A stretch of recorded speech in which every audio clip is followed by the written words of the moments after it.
I'm Dr. Harel, clinical psychologist and psychotherapist. In this episode, 5 ways to learn to believe in yourself. Number 1, know your accomplishments.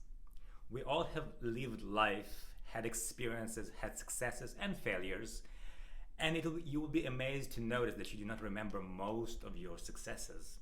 The exercise I do with my clients is asking them to start a journal and write down 100 of our accomplishments, 100 successes, big and small. And you'll be amazed to notice that this is not as easy as it sounds. However, you have to dig deep and notice that the foundation of your believing in yourself now is based in your accomplishments so far. And you have done so much. So number 1 is knowing your accomplishments. Number 2, respect your failures. Every failure is a feedback, and not every failure needs to be transformed into success. However, if we fail in something that is our passion and our purpose, then we must work to create success in this.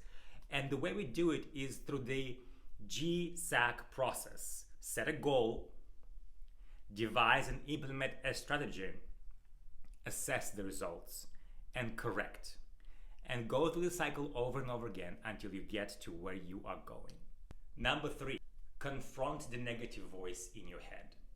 So there are 2 kinds of this inner, maybe negative conversation that we have. One is based in fear and self-doubt and sounds like people in our life that are less supportive of our endeavors in the present or maybe in the past. And that kind of voice, this kind of fear, the motto about it is be afraid and do it anyway. The other kind of negative voice, it might be our intuition, our gut, telling us that this might not be the right timing, might be not the right path.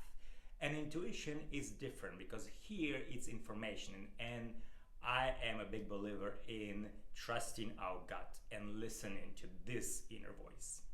So number 3 is confronting the negative voice in your head. Number 4, surround yourself with supportive people. Here, there's 2 sides to this coin. On one hand, we want to keep our family and friends who are supportive of us, who believe in our talents and capabilities close to us. Those are the people we want to share our new projects and new ideas with. And the flip side of that is keeping some distance from family and friends who are less supportive, knowing who they are and being intentional about what we share with them. Don't let anyone clip your wings. Number 5, take action. It doesn't matter how amazing your self-belief is if there is nothing that you actually do, right? We have to implement, we have to prove, we have to create something in our life and in the world. So here, the strategy that I love and teach my clients is the Chief Aim Journal. Devise a goal, make it big, make it grand, make it a goal that you know that you can achieve eventually, but it will take a lot of work and a lot of steps. Break this goal into many smaller steps that are much more manageable and achievable. And in your journal, write out the entire goal of where you want to get. And then every day, first thing in the morning, read your chief aim, read your goal, and write down what are you going to do today to get closer to this aim. And then in the evening, in the end of each day, write down what you actually have accomplished today to get yourself closer to this goal.